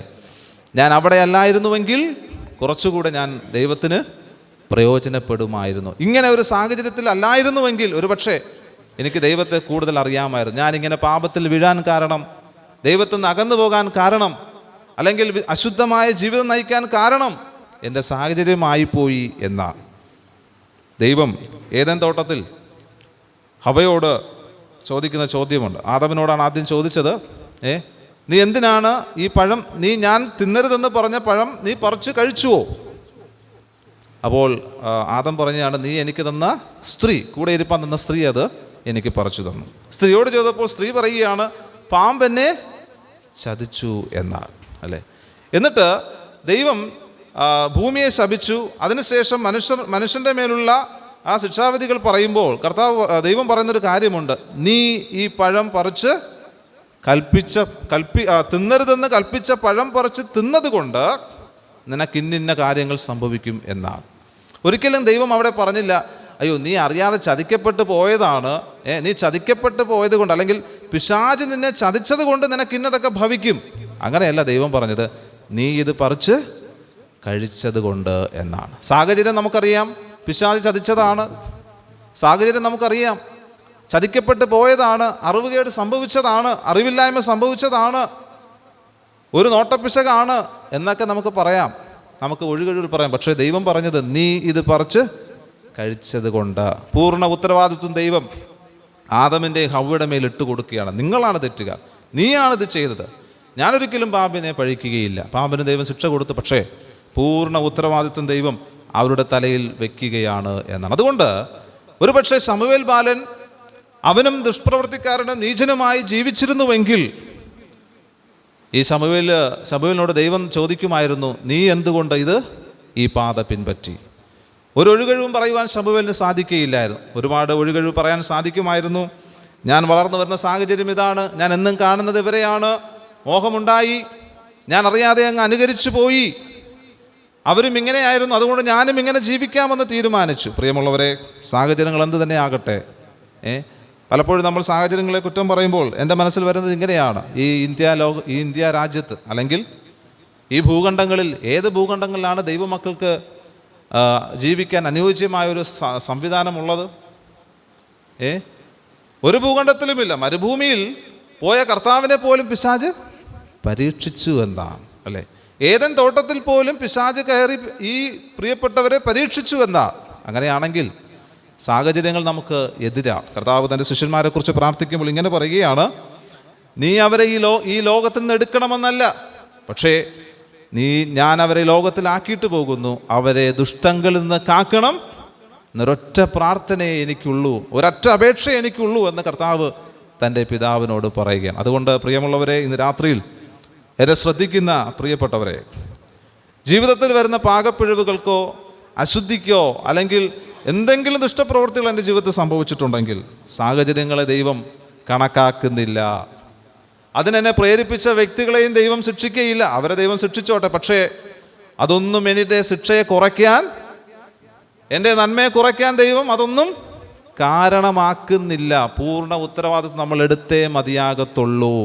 അതുകൊണ്ട് ദൈവവചനം വളരെ വ്യക്തമായി നമ്മളോട് സംസാരിക്കുന്നത്, സാഹചര്യങ്ങൾ എന്ത് തന്നെ ആകട്ടെ, പ്രലോഭനങ്ങൾ എന്ത് തന്നെ വരട്ടെ, ആരെന്നെ പ്രലോഭിപ്പിച്ചാലും ആരെന്നെ വഴിതെറ്റിച്ചാലും ആ ദൈവം നമ്മളോട് തന്നെ ചോദിക്കുന്നു. ദൈവം പൂർണ്ണ ഉത്തരവാദിത്വം ഞാൻ ഏറ്റെടുക്കാൻ ദൈവം പ്രേരിതനാകുന്നു എന്നാണ്.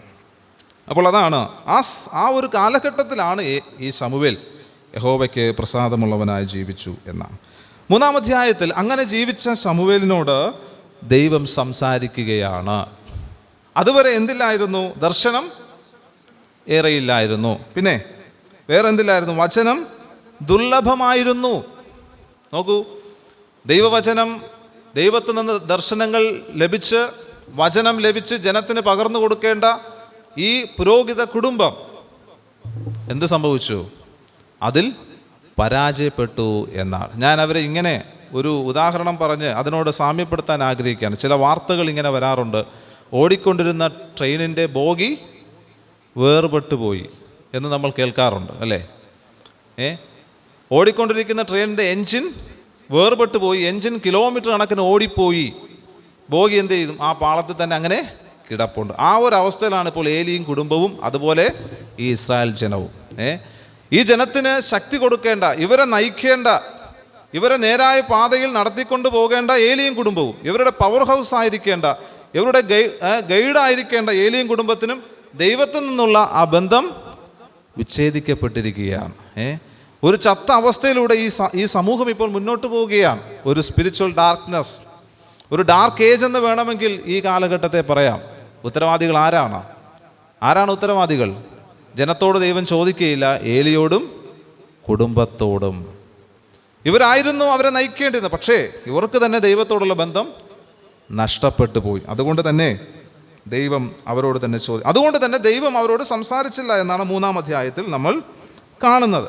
ഇനി അങ്ങനെ ഇരിക്കുമ്പോഴാണ് ശമൂവേലിനെ തൻ്റെ അമ്മ നേരുകയും ശമൂവേൽ എന്ന ബാലൻ അവർക്ക് ജനിക്കുകയും മുലകൂടി മാറിയപ്പോൾ ശമൂവേലിനെ ദൈവാലയത്തിൽ കൊണ്ട് അവനെ ജീവപര്യന്തം ശുശ്രൂഷിക്കാനായിട്ട് അവിടെ ആക്കുന്നത്. അങ്ങനെ ചില ദിവസങ്ങൾ കഴിയുമ്പോഴാണ് ദൈവം ശമൂവേലിനോട് സംസാരിക്കുന്നത്. ആ സന്ദർഭം നമുക്കറിയാം, വായിക്കാതെ തന്നെ ഞാനൊന്ന് പറഞ്ഞു പോകാൻ ആഗ്രഹിക്കുകയാണ്. അങ്ങനെ ശമൂവേലിനോട് ദൈവം സംസാരിക്കാനായിട്ട് 3 പ്രാവശ്യം വിളിച്ചു. 1-ാമത്തെ പ്രാവശ്യം വിളിച്ചു, ശമൂവേലേ എന്ന് വിളിച്ചു. അപ്പോൾ എന്ത് സംഭവിച്ചു? ഈ ശമൂവേൽ ആരുടെ അടുക്കലാണ് ഓടിപ്പോകുന്നത്? ഏലിയുടെ അടുക്കലാണ്. അപ്പോൾ ഏലി പറയുകയാണ്, ഞാൻ നിന്നെ വിളിച്ചില്ല, നീ ചെന്ന് പോയി കിടന്ന് ഉറങ്ങിക്കോളും.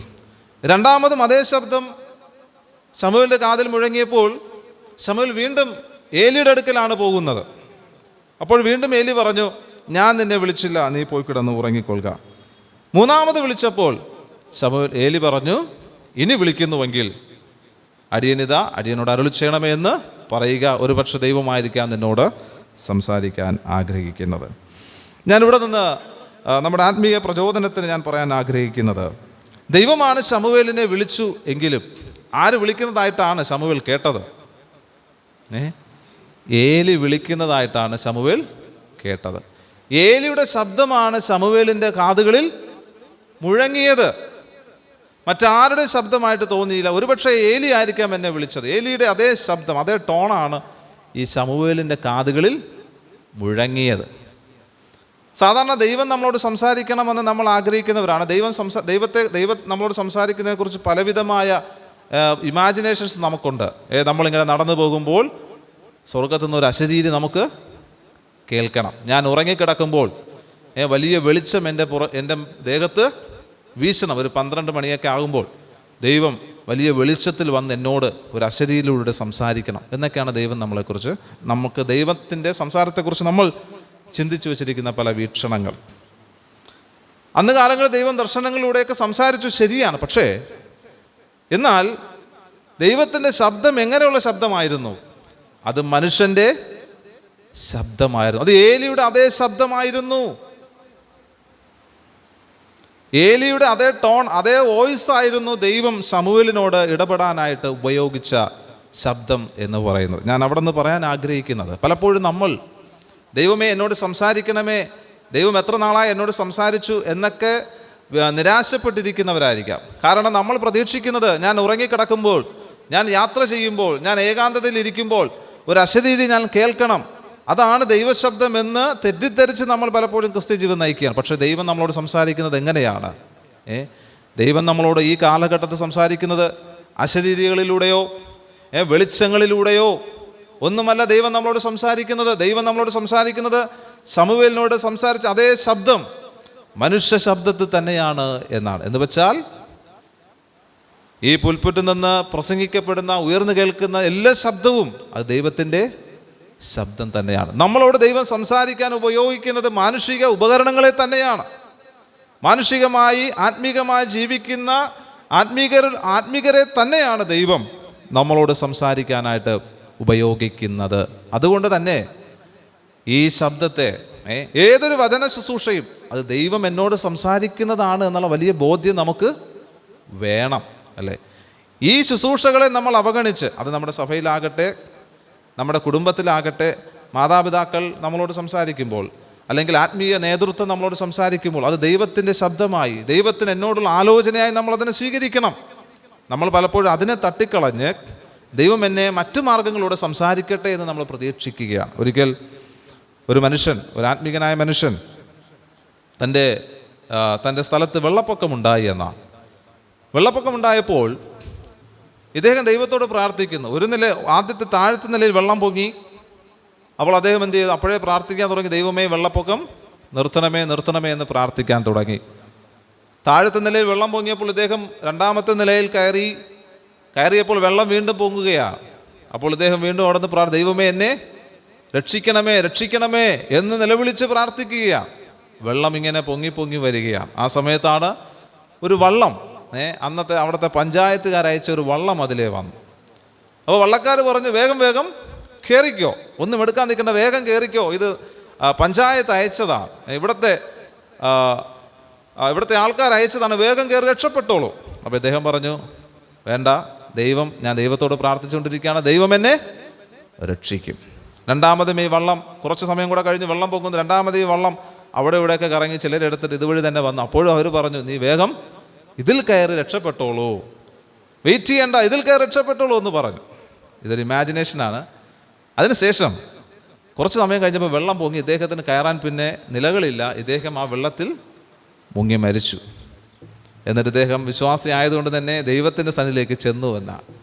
ദൈവസന്നിധി ചെന്നപ്പോൾ ദൈവത്തോട് ചില പരാതികൾ, ദൈവത്തോട് തൻ്റെ പരാതി ഇങ്ങനെയായിരുന്നു, അല്ലയോ ദൈവമേ, ഞാൻ അത്ര വിശ്വസ്തനായിട്ടാണ് നിന്നെ ഈ ഭൂമിയിൽ സേവിച്ചത്, ഞാൻ ഒരു ഭക്തനായിരുന്നു, പക്ഷേ ഈ ഒരു ആപത്ത് വന്നപ്പോൾ നീ എൻ്റെ പ്രാർത്ഥന കേട്ടില്ല, എന്തൊരു കഷ്ടമാണ്. അപ്പോൾ ദൈവത്തെ സഹായിക്കാനായിട്ടുള്ള തയ്യാറെടുപ്പിലാണ് അദ്ദേഹം. അപ്പോൾ ദൈവം വളരെ പുഞ്ചിരിയോടുകൂടെ തന്നോട് പറഞ്ഞൊരു മറുപടി ഇതാണ്, നിന്റെ പ്രാർത്ഥന കേട്ട് ഞാൻ 2 പ്രാവശ്യം 2 വള്ളങ്ങളെ നിന്റെ അടുക്കൽ അയച്ചു, പക്ഷെ നീ അതിൽ കയറാൻ കൂട്ടാക്കിയില്ല എന്നാണ്. അപ്പോൾ ദൈവം നമുക്ക് നൽകുന്ന, അല്ലെങ്കിൽ ദൈവം നമ്മളോട് സംസാരിക്കുന്നത്, ഇടപെടുന്നതെല്ലാം ഈ പ്രകൃതിയിലൂടെയും മാനുഷികമായ ഉപകരണങ്ങളിലൂടെ തന്നെയാണ്, മനുഷ്യരെ തന്നെയാണ് നമ്മളോട് സംസാരിക്കാൻ ദൈവം ആക്കി വയ്ക്കുന്നത്.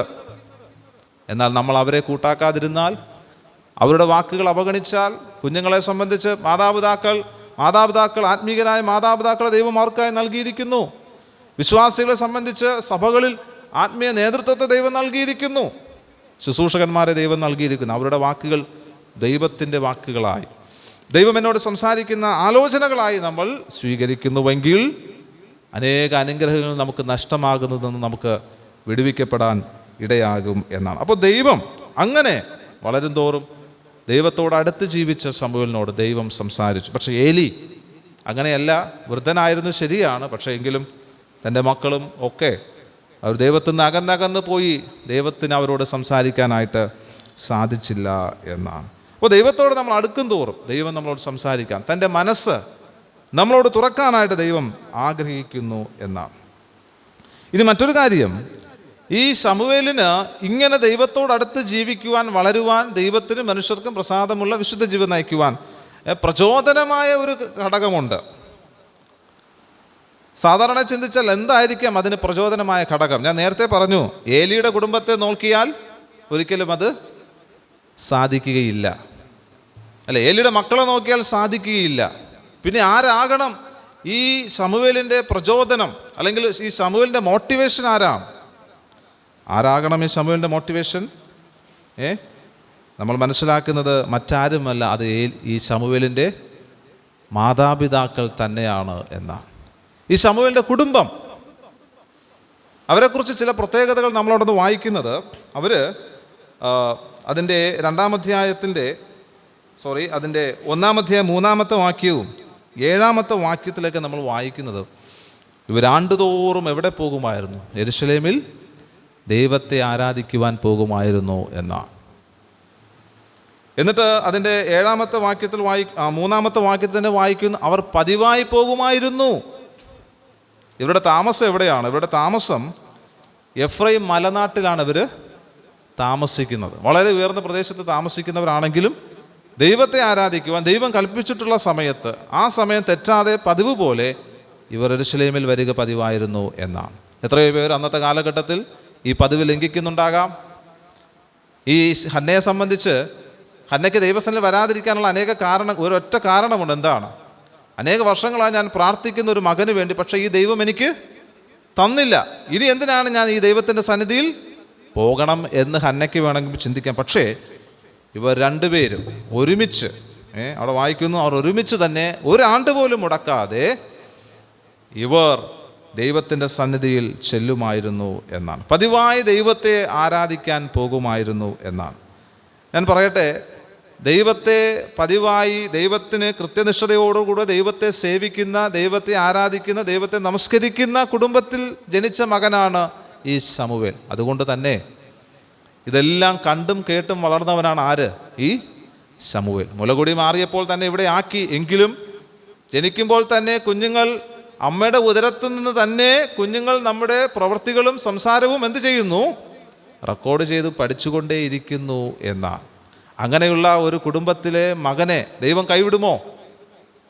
ഇവർ എത്രമാത്രം ദൈവത്തോട് അടുത്തിരിക്കുന്നു എന്നതിൻ്റെ അടിസ്ഥാനത്തിലാണ് ശമൂവേലും ദൈവത്തോട് അടുത്ത് ജീവിക്കാനുള്ള പ്രചോദനമായിട്ട് മാറിയത്. മാതാപിതാക്കൾ അടുത്ത് വായിക്കുന്നു, അതിൻ്റെ 10-ാമത്തെ വാക്യവും 27-ാമത്തെ വാക്യം, 1-ാം അധ്യായം 10-ും 27-ഉം വാക്യങ്ങൾ. അവർ ഹന്ന പ്രാർത്ഥിക്കുന്ന ഒരു അമ്മയായിരുന്നു എന്നാണ്. മനോവസനത്തോടുകൂടെ പ്രാർത്ഥിക്കുന്ന ഒരമ്മ. അത് മാത്രമല്ല, തൻ്റെ പിതാവിനെക്കുറിച്ച് പറയുന്നത്, പിതാവിനെക്കുറിച്ച് നമ്മൾ മനസ്സിലാക്കി താൻ ഭക്തിയുള്ള ഒരു പുരുഷനായിരുന്നു. കാരണം എന്തുകൊണ്ട് ഞാൻ അങ്ങനെ പറഞ്ഞു? കാരണം എല്ലാ ആണ്ടിലും ഭാര്യയും എല്ലാവരെയും വിളിച്ചുകൊണ്ട് എവിടെ പോകും? ദൈവാലയത്തിൽ ചെല്ലും. അത് അദ്ദേഹം തീരുമാനിക്കാതെ, അദ്ദേഹം ശ്രമിക്കാതെ ഒരിക്കലും നടക്കുകയില്ല. അദ്ദേഹത്തിൻ്റെ പൂർണ്ണ ഉത്തരവാദിത്വമാണ്, തീരുമാനമാണ്. അതുകൊണ്ട് തന്നെ ഞാൻ അദ്ദേഹത്തെക്കുറിച്ച് പറയാൻ ആഗ്രഹിക്കുന്നത്, അദ്ദേഹം ഒരു ഭക്തനായ മനുഷ്യൻ. അതുകൊണ്ട് തന്നെ തൻ്റെ ഭാര്യ അല്ലെങ്കിൽ ശമൂവേലിൻ്റെ അമ്മ പ്രാർത്ഥിക്കുന്ന ഒരു സ്ത്രീ. അതിൻ്റെ 1-ാം അധ്യായത്തിൽ നമ്മൾ വായിക്കുന്നു, വളരെ വ്യസനത്തോടുകൂടെ, ഹൃദയവേദനയോടുകൂടെ ദൈവാലയത്തിലിരുന്ന് കരയുന്ന ഒരു അമ്മ. അന്നത്തെ കാലഘട്ടത്തിൽ അങ്ങനെ കരയുന്നവർ വളരെ വിരളമായിരിക്കാം. കാരണം പാപം വർദ്ധിച്ചിരിക്കുന്ന കാലഘട്ടം, അകൃത്യം വർദ്ധിച്ചിരിക്കുന്നു, ദുഷ്പ്രവൃത്തികൾ വർദ്ധിച്ചിരിക്കുന്ന കാലഘട്ടത്തിൽ പോലും ആ ദൈവസന്നിധിയിൽ വന്നിരുന്ന് കരയുന്ന ഒരു അമ്മ. ആ അമ്മയുടെ മകനാണ്, ആ ഭക്തനായ അപ്പൻ്റെ മകനാണ് ശമൂവേൽ. അതുകൊണ്ട് തന്നെ ഈ ദൈവത്തെക്കുറിച്ച് തൻ്റെ ജനനം മുതൽ തനിക്ക് അറിയാം.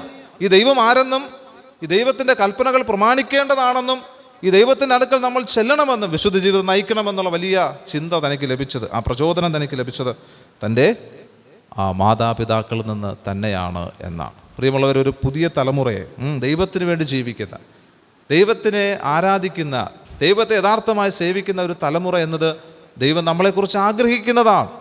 തലമുറകൾ വഴിപിഴച്ചു പോയാൽ, തലമുറകൾ തെറ്റിപ്പോയാൽ, ഇവിടെ ആരോടാണ് ഏലിയുടെ മക്കൾ തെറ്റിപ്പോയി? ആരോടാണ് ദൈവം ചോദിച്ചത്? അവിടെ വായിക്കുന്നു, ഏലിയോടാണ് ദൈവം ചോദിച്ചത്, അല്ലേ? മക്കളോട് ചോദിച്ചില്ല.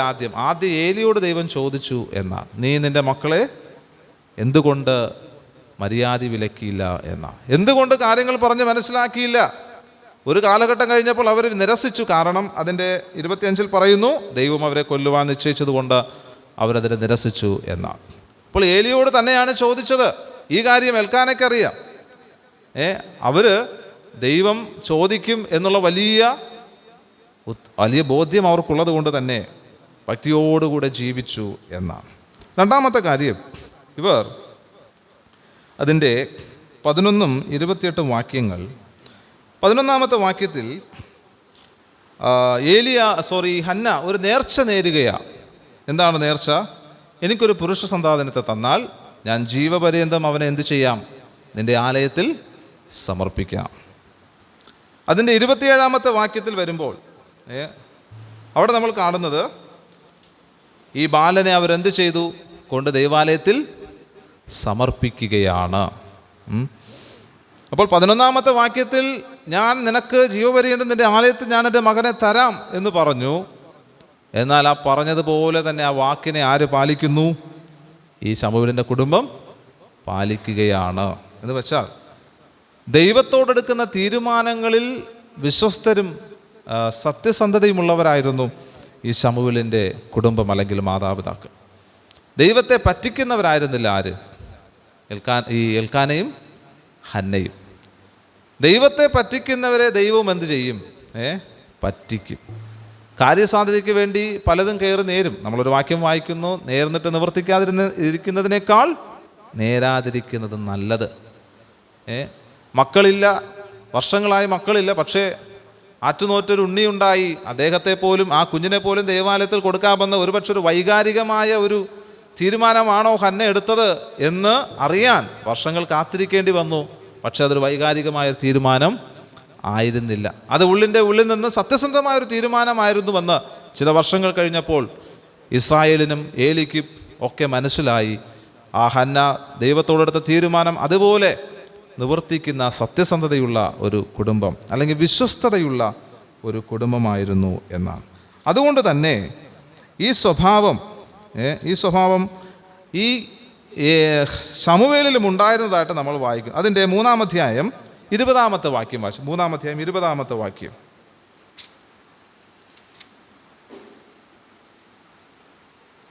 3-ാം അധ്യായം 20-ാമത്തെ വാക്യം.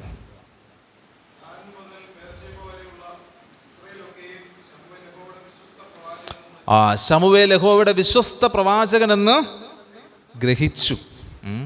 മാതാപിതാക്കളുടെ വിശ്വസ്തതയാണ്, ദൈവത്തോടുള്ള വിശ്വസ്തതയാണ് ഈ ശമൂവേൽ ഇവിടെ വരാൻ കാരണം.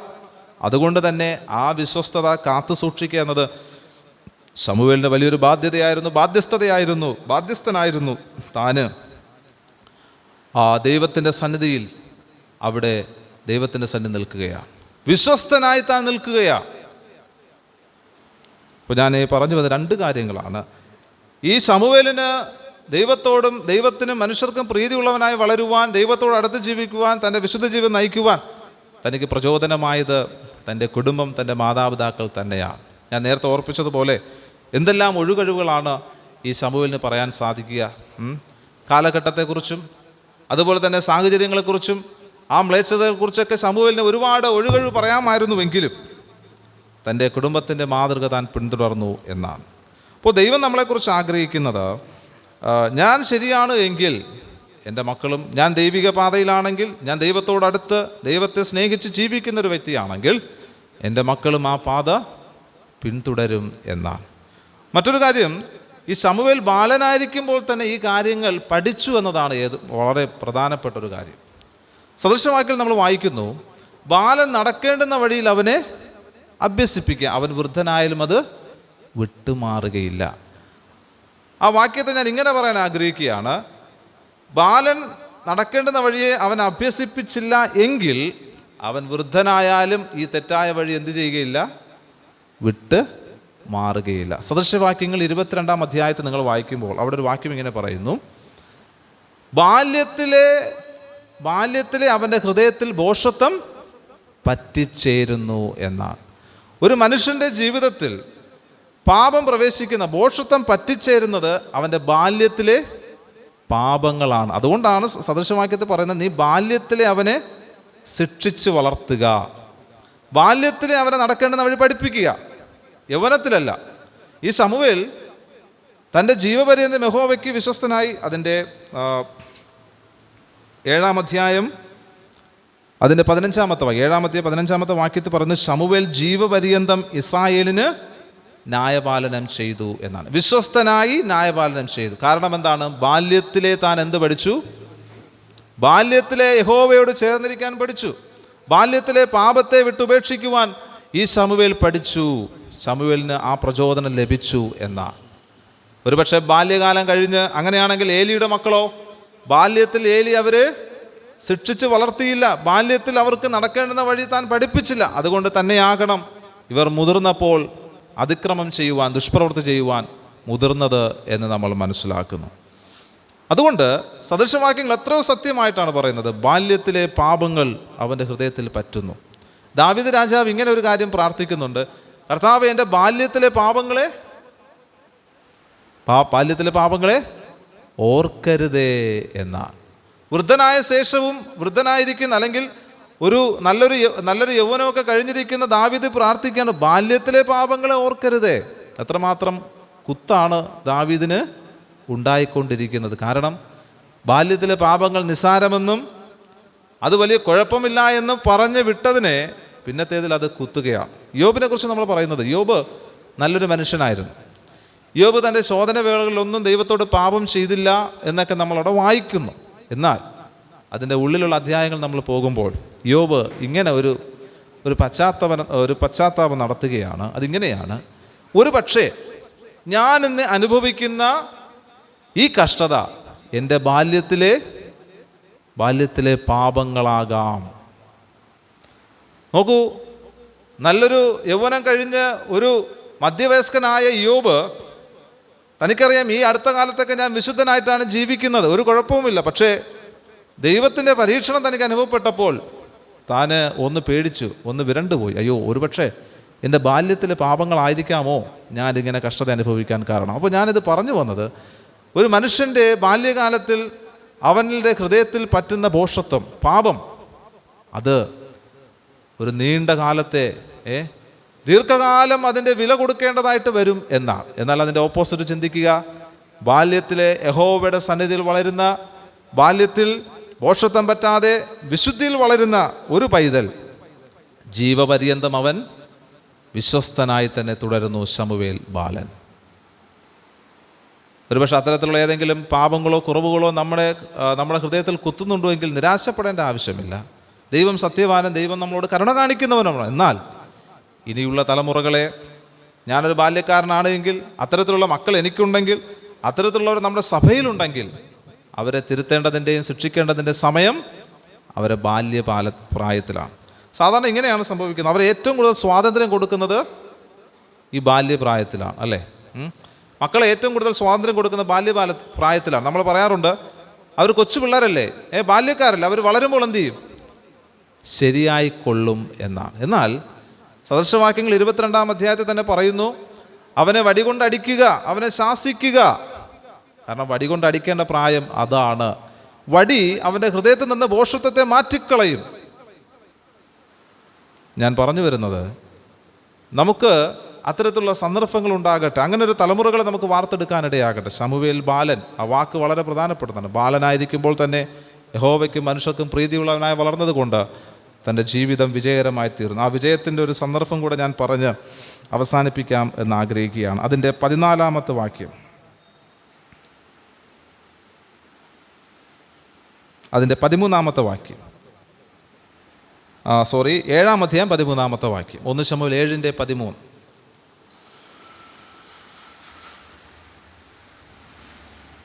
ഇങ്ങനെ ഫെലിസ്തർ ഒതുങ്ങി, പിന്നെ ഇസ്രായേൽ ദേശത്തേക്ക് വന്നതുമില്ല. ശമൂവേലിൻ്റെ കാലത്തൊക്കെയും യഹോവയുടെ കൈ ഫിലിസ്ത്യർക്ക് വിരോധമായിരുന്നു. ഫെലിസ്തർ എന്ന് പറയുന്നത് ഇസ്രായേൽ ജനത്തിൻ്റെ ഏറ്റവും വലിയ ശത്രുക്കളായിരുന്നു. എന്നാൽ ബാല്യകാലത്ത് തന്നെ സൃഷ്ടാവിനെ ഓർത്ത, ദൈവത്തോട് പറ്റി ജീവിച്ച ശമൂവേൽ ഭരിച്ചിരുന്ന ഇസ്രായേലിനെ ദൈവം രക്ഷകനായി തീർന്നു എന്നാണ്. തൻ്റെ ശമൂവേലിൻ്റെ കാലത്തൊക്കെയും യഹോവയുടെ കൈ ഫെലിസ്ത്യർക്ക് വിരോധമായിട്ടിരുന്നു എന്നാണ്. എത്ര വിജയകരമായൊരു ജീവിതമാണ് ശമൂവേൽ നയിച്ചത്! എത്ര ഹൃദയ പരമാർത്ഥതയോടുകൂടാണ് ശമൂവേൽ ആ ഭരണം നടത്തുവാനായിട്ടിടയായത്! എത്ര ചാരിതാർത്ഥ്യത്തോടുകൂടി ആകണം ശമൂവേൽ ഇഹലോകവാസം വെടിഞ്ഞത്! കാരണം ശമൂവേലിന് പറയാൻ കഴിയും, എൻ്റെ ബാല്യത്തിലും യൗവനത്തിലും എൻ്റെ വയസ്സാം കാലത്തും ഞാൻ യഹോവയെ സേവിച്ചു. യഹോവയുടെ കൈ അവർക്ക് പ്രതികൂലമായിരുന്നുവെങ്കിൽ അത് ആർക്ക് അനുകൂലമാണ്? എനിക്ക് അനുകൂലമായിട്ടിരുന്നു എന്നാണ്. ദൈവത്തിൻ്റെ സഹായം നമുക്ക് വേണം. നമ്മുടെ ജീവിതത്തിൽ ഞാൻ യഹോവയോട് അടുത്ത് ജീവിക്കുന്നു, വളരും തോറും ദൈവത്തിന് മനുഷ്യർക്കും പ്രീതിയുള്ളവരായി വിശുദ്ധ ജീവിതം നയിക്കുന്നുവെങ്കിൽ നമ്മുടെ ജീവിതം നമ്മൾ എവിടെ ചെന്നാലും, എത്ര ശത്രുക്കൾ നമുക്കെതിരെ വന്നാലും നമ്മുടെ ജീവിതം വിജയകരമായിരിക്കും എന്നാണ്. കാരണം കർത്താവിൻ്റെ കൈ നമുക്ക് അനുകൂലമായിട്ടിരിക്കുന്നു എന്നാണ്. എന്നാൽ അന്ന് കാലഘട്ടത്തിൽ കർത്താവിൻ്റെ യഹോവയുടെ കൈ പ്രതികൂലമായിരുന്ന ഒരു കുടുംബമുണ്ടായിരുന്നു. അത് ഏലിയുടെ മക്കളുടെയും കുടുംബം. അവർക്ക് യഹോവയുടെ കൈ പ്രതികൂലമായിരുന്നു. ദൈവം വിളിച്ച് വേർതിരിച്ചവരായിരുന്നു, ശുശ്രൂഷകൾ ഉണ്ടായിരുന്നവരായിരുന്നു. പക്ഷേ അവർ തത്സമയം അവരുടെ യൗവനത്തിൽ തന്നെ ഈ ലോകത്തു നിന്ന് മാറ്റപ്പെടേണ്ടതായിട്ട് വന്നു. കാരണം യഹോവയുടെ കൈ അവർക്ക് പ്രതികൂലമായിരുന്നു എന്നാണ്. എന്നാൽ ഇവർക്ക് വേണ്ടി ഇവരെ കൊല്ലുവാൻ ദൈവത്തിൻ്റെ കൈ ശത്രുക്കൾക്ക് അനുകൂലമായിരുന്നു. അതെത്രയോ ഖേദകരമായ കാര്യമാണ്. നമ്മുടെ ജീവിതങ്ങളിൽ ഇസ്രായേലിന് സംഭവിച്ച ആത്മീയ അധംപതനം നമുക്ക് സംഭവിക്കാതിരിക്കട്ടെ. നമ്മളെ ഏൽപ്പിച്ച ശുശ്രൂഷകൾ നിറപടിയായി ചെയ്യുവാൻ, നമ്മുടെ തലമുറകൾക്ക് വേണ്ടി കരയുവാൻ, പ്രാർത്ഥിക്കുവാൻ ദൈവം നമ്മളെ സഹായിക്കട്ടെ. ശമൂവേൽ ബാലനോ വളരും തോറും യഹോവയ്ക്കും മനുഷ്യർക്കും പ്രീതിയുള്ളവനായി വളർന്നു. തൻ്റെ സാഹചര്യം അത്ര ഫേവറബിൾ അല്ല എങ്കിലും, അനുകൂലമായ സാഹചര്യങ്ങളല്ലായിരുന്നുവെങ്കിലും അതിനെയൊന്നും കുറ്റം പറയാതെ താൻ ദൈവത്തിന് പ്രസാദമുള്ളവനായി ജീവിച്ചു. അതിന് തന്നെ ബോധിപ്പിച്ച പ്രചോദനമായത് തൻ്റെ കുടുംബമാണ്. അങ്ങനെയുള്ള ശമൂവേലിനോട് ദൈവം സംസാരിക്കാൻ തുടങ്ങി. തൻ്റെ ജീവപര്യന്തം താൻ വിശ്വസ്തനായി തുടർന്നു എന്നാണ്. അങ്ങനെ തൻ്റെ കാലത്തൊക്കെയും യഹോവയുടെ കൈ ശമൂവേലിന് അനുകൂലമായിട്ടിരുന്നു, ശത്രുക്കൾക്ക് അത് പ്രതികൂലമായിരുന്നു. എന്നാൽ മറ്റൊരു കുടുംബത്തെ നമ്മളവിടെ കാണുന്നു, അത് ഏലിയുടെ കുടുംബം. അവരുടെ കുടുംബത്തിന് നേരെ യഹോവയുടെ കൈ എപ്പോഴും പ്രതികൂലമായിരുന്നു എന്നാണ്. കാലത്തിന് മുമ്പേ കാല യവനികൾക്കുള്ളിൽ മറഞ്ഞുപോയ യുവമിഥുനങ്ങളാണ് ഈ ഏലിയുടെ മക്കൾ. നമ്മുടെ ജീവിതങ്ങളിൽ, നമ്മുടെ ജീവിതകാലം മുഴുവനും വളരെ ചാരിതാർത്ഥ്യത്തോടുകൂടെ, വളരെ നിറഞ്ഞ സന്തോഷത്തോടുകൂടെ ഇഹലോകവാസം വെടിഞ്ഞ ശമൂവേൽ, അതായിരിക്കട്ടെ നമ്മുടെ ക്രിസ്തീയ ജീവിതത്തിൻ്റെ ആകത്തുക അങ്ങനെ ആകുന്നുവെങ്കിൽ ദൈവം നമ്മൾ പ്രസാദിക്കും. ദൈവത്തിൻ്റെ നാമം വാഴ്ത്തപ്പെടുമാറാകട്ടെ. ആമേൻ. ദൈവനാമം വാഴ്ത്തപ്പെടുമാറാകട്ടെ. അനുഗ്രഹീതമായ ആലോചനകൾ നാം ദൈവവചനത്തിൽ നിന്ന് കേട്ടുകൊണ്ടിരിക്കുകയായിരുന്നു. അതോർത്ത് നമുക്ക് ഒരുമിച്ച് ദൈവത്തെ സ്തുതിക്കാം. നാം ശമൂവേൽ ബാലനെക്കുറിച്ച് എങ്ങനെയാണ് കേട്ടത്? വളരും തോറും യഹോവയ്ക്കും മനുഷ്യർക്കും പ്രീതിയുള്ളവനായി അവൻ വളർന്നു. ശമൂവേലിൻ്റെ ഭക്തി അത് വളരെ ദൈവത്തിന് പ്രസാദകരമായിരുന്നു. ആ ബാല്യകാലത്തിലുള്ള അവൻ്റെ ആ ഭക്തി അവൻ്റെ യൗവനപ്രായത്തിലും അതുപോലെ തന്നെ ആ വാർദ്ധക്യം വരെ അവൻ കാത്തു സൂക്ഷിച്ചതായിട്ട് നമുക്ക് കേൾക്കാനായിട്ട് സാധിച്ചു. അതുകൊണ്ട് ദൈവം ശമൂവേലിനോട് സംസാരിച്ചു എന്ന് മാത്രമല്ല, നമ്മൾ കേട്ട മറ്റൊരു കാര്യം, ശമൂവേലിൻ്റെ മാതൃക എന്ന് പറയുന്നത് അവൻ്റെ മാതാപിതാക്കൾ തന്നെ ആയിരുന്നു. ആ മാതാപിതാക്കൾ ആരാധനയ്ക്ക് പ്രാധാന്യം നൽകി തൻ്റെ അമ്മയായ ഹന്ന കരഞ്ഞ് പ്രാർത്ഥിക്കുന്നതായിട്ട് നമുക്ക് കേൾക്കാൻ സാധിച്ചു. പിതാവ് ഭക്തിയുള്ള മനുഷ്യനായിരുന്നു. അതുകൊണ്ട് ഈ മാതൃകകളൊക്കെ ശമൂവേലും പിൻപറ്റി അവൻ്റെ ജീവിതത്തിലും ഈ മാതൃക അവൻ പാലിച്ചു. എന്നാൽ അതേസമയം ഏലിയോട് ദൈവം കണക്ക് ചോദിക്കുകയാണ്. തൻ്റെ മക്കളുടെ ആ പാപത്തെക്കുറിച്ച് ഏലിയോട് കണക്ക് ചോദിക്കുന്നു. പ്രിയമുള്ളവർ, നമ്മുടെ തലമുറകളെ സ്വാധീനിക്കുവാൻ തക്കവണ്ണം നമുക്ക് കഴിയും. നമ്മുടെ ഓരോ വാക്കും പ്രവൃത്തിയും നമ്മുടെ തലമുറകളെ സ്വാധീനിക്കുന്നു. അതുകൊണ്ട് നാം ആ വിധത്തിൽ നാം വളരെ കെയർഫുള്ളായിട്ട് ശ്രദ്ധയോടെ നാം ജീവിക്കണം. ദൈവം അതിന് നമ്മോട് കണക്ക് ചോദിക്കും എന്നുള്ള കാര്യവും നാം മറന്നുപോകരുത്. മാത്രമല്ല, ദൈവത്തോടുള്ള വാക്ക് പാലിച്ച മാതാപിതാക്കൾ, ശമൂവേലിൻ്റെ മാതാപിതാക്കൾ ഒരു വാക്ക്, ഒരു പ്രോമിസ് പറഞ്ഞായിരുന്നു. അത് ദൈവത്തോടത് ആ പ്രോമിസ് അവർ കീപ്പ് ചെയ്തു. മാത്രമല്ല, അതുകൊണ്ട് ശമൂവേലും ജീവപര്യന്തം വിശ്വസ്തനായിട്ട് ഇസ്രായേലിന് ന്യായപാലനം ചെയ്തു. യഹോവയുടെ കൈ ഫിലിസ്ത്യർക്ക് എതിരെ ആയിരുന്നു. ദൈവത്തിന് സ്തോത്രം. അപ്പോൾ അനുഗ്രഹീതമായൊരു ജീവിതം നയിച്ച ശമൂവേൽ ബാലനെ ഓർത്ത് നമുക്ക് ദൈവത്തെ സ്തുതിക്കാം. അപ്രകാരം മാതൃക പാലിച്ചുകൊണ്ട് ജീവിപ്പാൻ വരുന്ന ആളുകൾ ദൈവം നമ്മളെല്ലാവരെയും സഹായിക്കട്ടെ. ഇത്ര നല്ല രീതിയിൽ ലളിതമായിട്ട് ദൈവവചനം നമ്മോട് പങ്കുവച്ച പ്രിയ കർത്താദാസൻ ജോൺ സീദാസിനുള്ള നന്ദിയെ ഞാൻ ഈ സമയത്ത് അറിയിക്കുകയാണ്. വരുന്ന ആളുകൾ ദൈവം പ്രിയ കർത്താദാസനെ ധാരാളമായിട്ട് എടുത്ത് ഉപയോഗിക്കട്ടെ എന്ന് ആശംസിക്കുകയും പ്രാർത്ഥിക്കുകയും ചെയ്യുകയാണ്. അതുപോലെ തന്നെ ഗാനങ്ങൾ ആലപിച്ച പ്രിയപ്പെട്ടവരുള്ള നന്ദിയെ ഞാൻ ഈ സമയത്ത് അറിയിക്കുന്നു. മറ്റ് ശുശ്രൂഷകളോടെല്ലാം സഹകരിച്ച എല്ലാ പ്രിയപ്പെട്ടവരുടെ നന്ദിയും ഞാൻ ഈ സമയത്ത് അറിയിക്കുകയാണ്. വിവിധ സ്ഥാനങ്ങളിൽ നിന്ന് ഇത്രയും പേർക്ക് നമുക്ക് ഒരുമിച്ച് ഇങ്ങനെ കൂടി വരുവാനായിട്ട് സാധിച്ചു. കടന്നു വന്ന ഏവരോടുമുള്ള നന്ദിയെ ഞാൻ ഈ സമയത്ത് അറിയിക്കുന്നു. വരുന്ന നാളുകളിൽ നിങ്ങൾ ഈ TBFനെ ഓർത്ത് പ്രാർത്ഥിക്കുകയും സഹകരിക്കുകയും ചെയ്യണമേ എന്ന് അപേക്ഷിക്കുന്നു. ഒരു പ്രാർത്ഥനാ വിഷയം കൂടെ ഒന്ന് പറയാനായിട്ട് ആഗ്രഹിക്കുകയാണ്. അടുത്ത ആഴ്ച ഈ വരുന്ന സൺഡേ TBFൻ്റെ ആഭിമുഖ്യത്തിൽ ഞങ്ങൾ എല്ലാവരും 4 പേരും നോർത്ത് ഇന്ത്യയിലേക്ക് പോവുകയാണ്. അതായത് ഞാനും റോയ് ചാനും പ്രിയ സന്തോഷ് ചാനും ഷിജി ബ്രദറും നോർത്ത് ഇന്ത്യയിലേക്ക് പോവുകയാണ്. നോർത്ത് ഇന്ത്യയിൽ ഒറീസയിലേക്ക് പോവുകയാണ്. അതുകൊണ്ട് അടുത്ത സൺഡേ ഈ മീറ്റിംഗ് ഇവിടെ ഉണ്ടായിരിക്കുന്നതല്ല. അപ്പോൾ ആ കാര്യങ്ങളെയൊക്കെ ഓർത്ത് നിങ്ങൾ പ്രാർത്ഥിക്കുക. അവിടെ വിവിധ ശുശ്രൂഷകൾ ചെയ്യേണ്ടതായിട്ടുണ്ട്. അവിടെയുള്ള പ്രവർത്തനങ്ങളൊക്കെ ഓർത്ത് നിങ്ങൾ പ്രത്യേകം പ്രാർത്ഥിക്കണമേ എന്ന് അപേക്ഷിക്കുന്നു.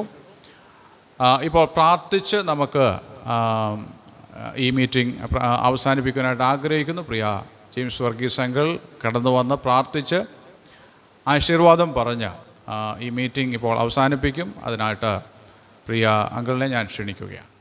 പ്രാർത്ഥിക്കാം. ഞങ്ങളുടെ ദൈവമേ, ഈ സമയത്തിനായിട്ട് ഞങ്ങൾ നിന്നെ സ്തുതിക്കുന്നു. നിൻ്റെ സന്നിധിയിൽ കൂടി വരുവാനും നിൻ്റെ വചനം ശ്രവിപ്പാനും പാട്ടുകളൊക്കെ കേൾപ്പാനും സന്തോഷിപ്പാനും അങ്ങേ ആരാധിപ്പാനും ഒക്കെ അങ്ങിടയാക്കിയതിനായിട്ട് സ്തോത്രം.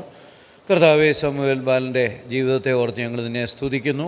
വളരെ പ്രതികൂലമായ സാഹചര്യത്തിലും കർത്താവെ, പുരോഹിത കുടുംബം തന്നെ വഴിതെറ്റിപ്പോയ സമയത്തും കർത്താവെ, സർവ്വതും കർത്താവെ അനുകൂലമില്ലാതിരുന്ന കാലത്തും വിശ്വസ്തനായിട്ട് ജീവിച്ച് വിശ്വസ്ത പ്രവാചക പദവിയിലേക്ക് ഉയർന്ന് സംതൃപ്തിയോടെ കർത്താവെ ഇസ്രയേലിന് സമാധാനം കൈവരിച്ച് കടന്നു പോകാൻ കഴിഞ്ഞ ധന്യ ജീവിതത്തെ ഓർത്ത് ഞങ്ങളങ്ങേ സ്തുതിക്കുന്നു. കർത്താവെ അതിൻ്റെ പിന്നിൽ അവൻ്റെ വ്യക്തിപരമായ താഴ്മയും സമർപ്പണവും ഉണ്ട്. എന്നാൽ അതുപോലെ തന്നെ തൻ്റെ മാതാപിതാക്കളും തൻ്റെ ജീവിതത്തിൽ ഇൻവെസ്റ്റ് ചെയ്തു എന്നുള്ള കാര്യം ഞങ്ങൾ ഓർത്തുകൊണ്ടിരിക്കുകയായിരുന്നു. കർത്താവെ, ശമൂവേലിൻ്റെ ജീവിതം ഞങ്ങൾക്ക് ഒരു ചലഞ്ചായിരിക്കുന്നു. മാത്രമല്ല ശമൂവേലിൻ്റെ കർത്താവെ മാതാപിതാക്കളുടെ ജീവിതവും മാതാപിതാക്കളും ഗ്രാൻഡ് പേരൻസും എന്നൊക്കെയുള്ള നിലയ്ക്ക് ഞങ്ങൾക്കും ഒരു വെല്ലുവിളിയായിരിക്കുന്നു. കർത്താവെ, നീ ഞങ്ങളോട് കരുണ കാണിക്കണം. ബാല്യത്തിലെ ലഭിക്കുന്ന കർത്താവെ നിക്ഷേപങ്ങൾ ജീവിതാന്ത്യം വരെ കർത്താവെ ഞങ്ങളെ നയിക്കും എന്നുള്ള ആ സത്യം ഓർത്തുകൊണ്ട് ഞങ്ങളുടെ തലമുറകളെ കർത്താവെ പരിശീലിപ്പിച്ചെടുപ്പാൻ നീ ഞങ്ങളെല്ലാവരെയും സഹായിക്കണമേ.